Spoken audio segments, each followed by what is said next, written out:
Welcome to another video.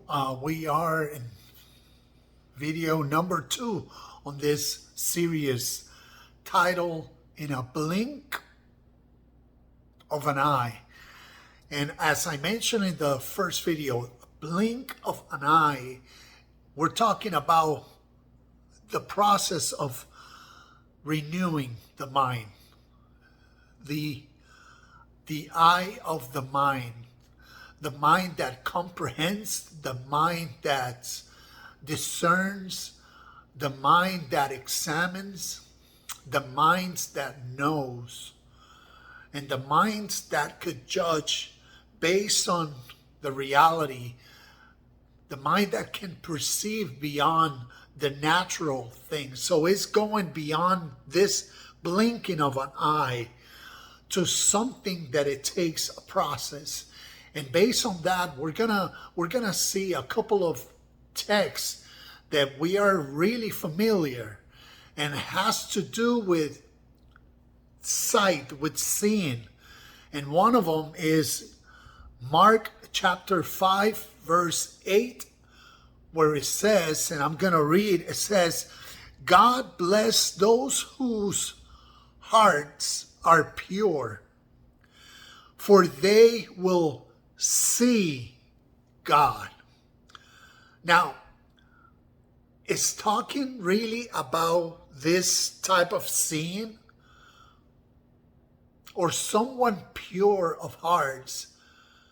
It has to do with this type of seeing, this type of knowing God. So Jesus became the reflection of God. Jesus knew God in a way that actually, let me read what Jesus told to Philip according to John chapter 14 verse 9. Jesus replied, have I been with you all this time, Philip, and yet you still don't know who I am? Anyone who has seen me has seen the Father. So why are you asking me to show him to you? Now, this is also one of those texts that I will ask you to take the time and study this text to see what the seeing, according to this text, is referring to, because it's talking about anyone who see me, like in this case, Philip, you have seen me. But the seeing me is not talking about your natural eyes. It's Philip, you have seen me, because you have seen according to the ministry, according to my service, according to the union and the perfection between my thoughts, my mouth, and my actions, Phillips, you have seen perfection. You have seen unity. You have seen one essence. You have seen one spirit. You have seen the manifestation of God. And that is what the mind that sees God lives according to what the nature of God is. So God is love. The mind that sees God, the pure of heart, then all the actions, whether it's thoughtful, the thoughts, the words, the action, the physical action, in a daily basis, in every minute, they are submitted to the essence of the same spirit that God is, love, and live accordingly. So to see God as a pure of heart, it has to do with the mind. So knowing the name of God, meaning knowing the attributes, knowing the qualities, knowing the characteristics. And then for us, becoming a student, becoming a devotee, becoming a disciple of that reality, so we can develop within our nature the same nature, the spiritual unity of the Father. So let me give you this example. It's like in life, we all have different roles. Different roles, like I'm a husband, so when I'm with my wife, I'm in that role of a husband. I'm a son, so when I am with my mom and dad, I'm in that role of a son. I'm also a father. So when I'm with my daughter, I am in the role of a father. I'm also a brother. I'm also a friend. I'm also a drummer. So when I'm with musicians, with other friends, I am playing the role of a drummer. But I am also a disciple. And throughout life, every day, we are playing, or we are functioning, or we are living in different roles. But not all the time, because not all the time I am with my daughter, so therefore I am not a father all the time, nor a husband, nor a son, or a drummer. But I am always a disciple. I am always in the actions of devotion.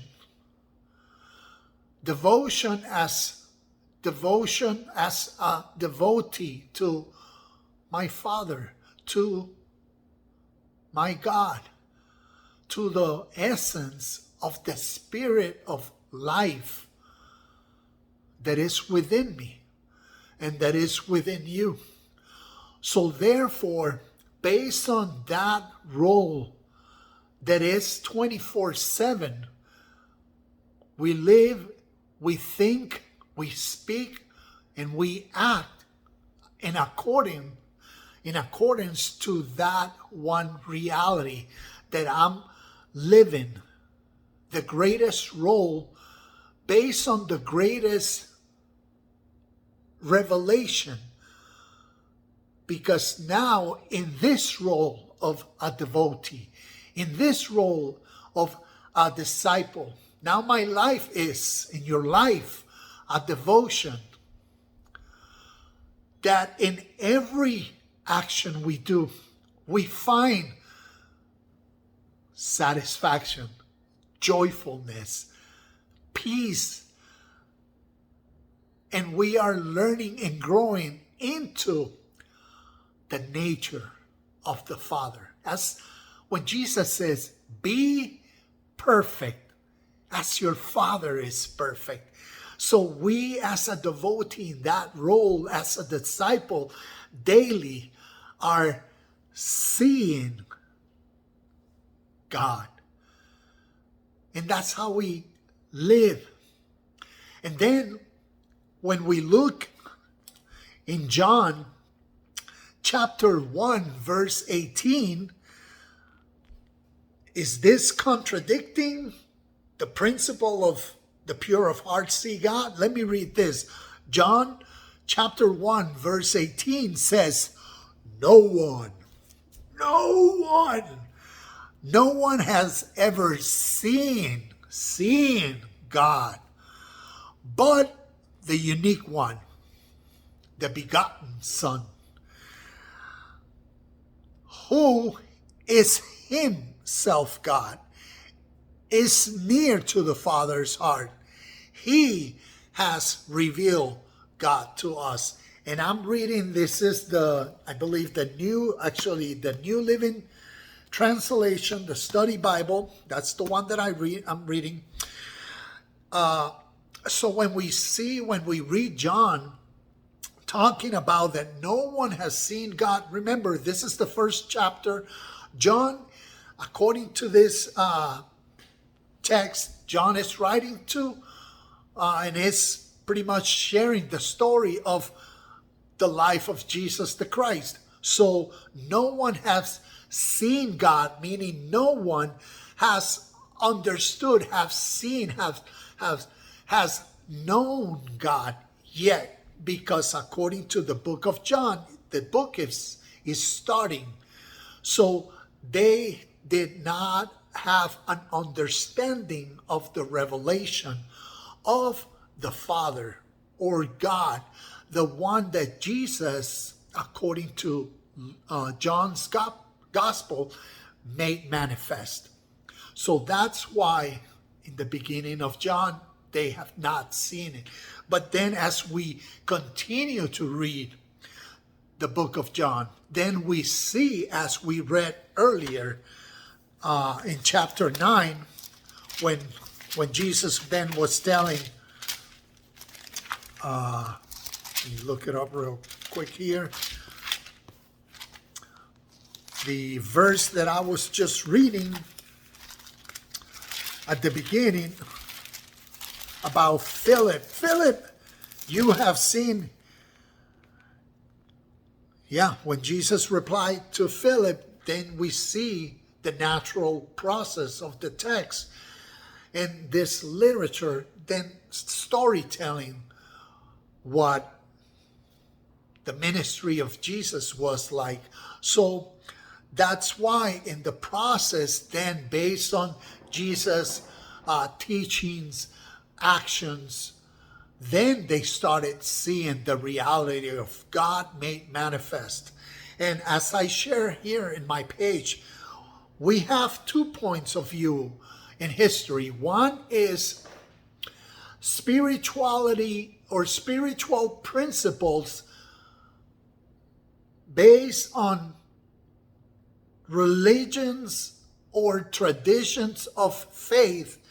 So that is one of the ways that we interpret the scriptures, spiritual scriptures, based on how our religion, the religions of the West, has conformed and interpret all these spiritual stories. So in a sense, we Christianize God, we Christianize Jesus, we Christianize all these spiritual concepts that we are reading in the scriptures. We come to the scriptures based on already our presupposed or predetermined mind or understanding from our tradition of faith, Christianity, and we come and read the text. So we impose our reasoning, our interpretation as a Christian into the text. So that is why I say we convert, whether it's God, we convert him as a Christian God, and we convert all these stuff. And that is one way in history that we see these. But there's also the natural historical way to understand spiritual principles, and what, according to the East, has always meant to see God. You see, even in the Old Testament, according to the story of Moses wanted to see God. And God, Yahweh, in that story, their God, the God of the Hebrew Bible and the Hebrew stories, did not want it to be seen. According to that literature, if Moses or anyone see God, they were going to perish or die because of his glory, and we see that. We don't see that reality here in the New Testament.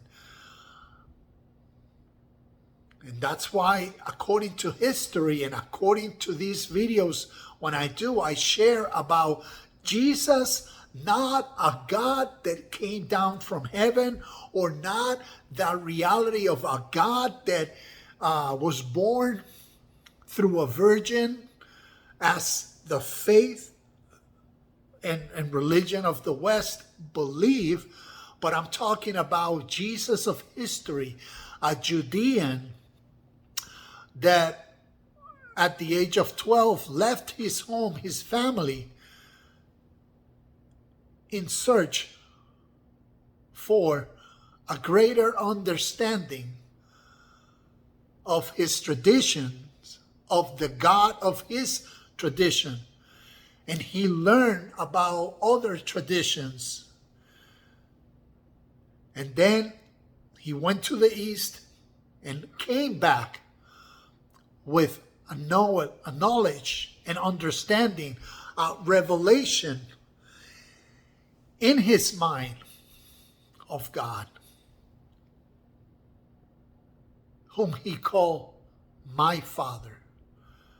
And based on his purity of heart, based on his willingness to live in the essence of perfection, he made manifest, he demonstrated to his own countrymen how a human being of this nature can see God, can understand God, can comprehend God, in order to now manage his own egocentric self, his thoughts, manage his emotion, manage his desire, manage his fears, manage his impulses, his egocentric nature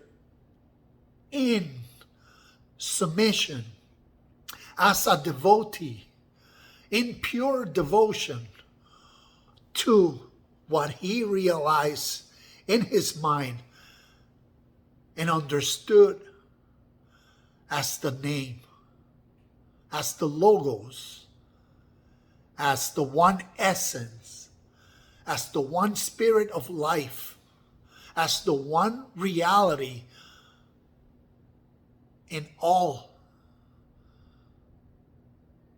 And that's what he called God. And that's why in his action, he made God manifest.